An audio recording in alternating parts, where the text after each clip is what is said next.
Hey guys, welcome to What Where's Watchin', the series where I go over whatever show, movie, comic, manga, game, whatever it is I'm currently taking in, I discuss my thoughts on it, and I let you know whether or not you should watch it and why. This week, I will be talking about JoJo Part 4, Diamond is Unbreakable. I just want to clarify from the get-go, I will be discussing spoilers. If you haven't seen JoJo up through Part 4, go watch it. This is my official recommendation. Okay, so what did I think of Part 4? Well, there's a lot to talk about. Well, first off, I love Josuke as the new JoJo. He's funny, he's relatable, and he has a really cool stand. Crazy Diamond, I like it a lot. It's super creative. You can tell that once this part started, Araki started to shift away from the really basic stand abilities, and like Crazy Diamond, it's vague, which allows for a lot of cool ideas. It can fix anything that it's destroyed, or it can just fix things that have been broken. So that lets him heal people, that lets him fix things in a way that they weren't originally, so he can put something back together in a different way. That it leads to a lot of creative fight scenes, and I really like that. Oh, and Joseph is a cheater. I gotta tell you, I hated this at first. It really, really bothered me because he's my favorite JoJo. But then, I started to realize it's pretty in line with his character, actually.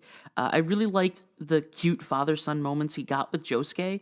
And so, I started to think about it, and if you go back to when he married Suzy Q, that wasn't really a super firm relationship. So I can see how that happened. Probably not my favorite character moment, but it was still, it wasn't as bad as I originally saw that he's a cheater.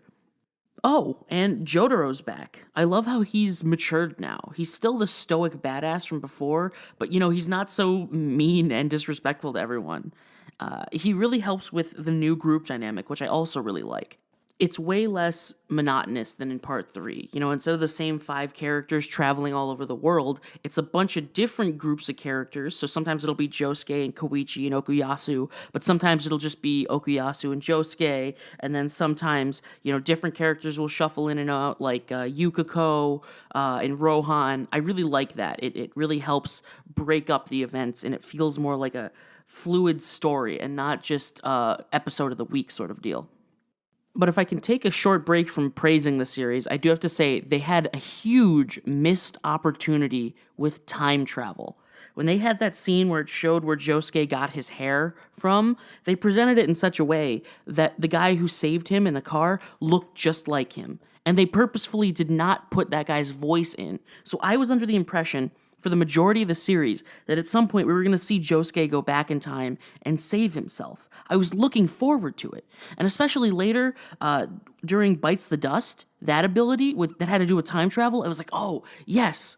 But we never got it. I was so disappointed. We never got to see Josuke go back in time, and I feel like that was a huge missed opportunity. Now, if they had presented this guy who saved them as just a guy with Josuke's hair, he wasn't wearing the same clothes, they showed his voice, he wasn't bleeding and all that stuff, it would have been, oh, that's just a sweet moment. Josuke learned to be kind because some random stranger showed him kindness. I would have really liked that. So I think they sort of dropped the ball in that particular regard. But if I can jump back to something positive, I really like Koichi's stand Echoes and how it evolved through the different forms. I thought that was really creative and cool. Although, Act 2 was really interesting, and then Act 3, while it looked cool and it was funny, especially how it would curse, their powers are completely unrelated.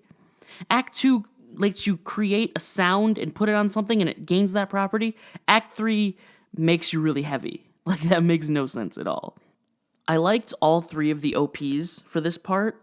Chase was my favorite. I know most people don't like Chase, but at first I didn't like it either. Once we got to see Yoshikage Kira, Chase easily became my favorite because I realized what it meant. Kira is an absolutely great villain. When he killed Shigechi, I was completely hooked on part 4. See, before that, it was just sort of fun, a bunch of stuff was happening. They had this vague hook that maybe there's a serial killer or something, but they killed a serial killer in the first episode or 2, so it wasn't really, I wasn't engrossed in that part of it. When the serial killer became personal by killing Shigechi, then I was invested. I was hooked. So I really like that, and I love Chase. I think that was a really, really good OP for that purpose. I really like how this part delved into the weirdness aspect. The ghost girl, the ghost dog, the haunted alleyway, those were all really gripping. I really like seeing Kira and his strange obsession with hands, the way he meticulously cuts his nails. You know, Kira is not Dio. He is his own villain, and I really like him. I like him in that I love to hate him. You know, that's what a good villain should be. I was really surprised they had a clever way of solving Bites the Dust. I didn't expect him to give up the information himself. Even though the power itself is really convoluted and strange, it still created this sense of like, oh, there's no way they can overcome this. And then they did, and they did it in a creative way. I really like that. Now, speaking of Kira, I think he had a really cool fight with Josuke there at the end. I thought that was really good. It got to show off some unique abilities of Crazy Diamond. We got to see Kira's like evolved Killer Queen stand with the cat inside of him and how he was sending the exploding air bubbles. That was really, really cool. But some people don't like the idea that Kira was killed by being run over by the ambulance. And originally I was kind of lukewarm on it, but I realized that Kira was this menace to the town of Morio, but it was the town of Morio itself that ultimately got justice against him. That made me really kind of change my mind on that. I like the fact that the ambulance was what did him in. And the last thing I'll say about part 4 is that I loved all the little unsolved mysteries. Who really saved Josuke and his mom? Is Mikitaka actually an alien? What's the origin of the stand arrows, etc., etc.? All those really made for this sort of creepy, interesting environment. This was a really big departure from parts 1 through 3, and I liked it a lot. I'm hoping part 5 is similar in how different it is, if that makes sense. I've been Beware. This is What Wears Watchin'. Stay frosty.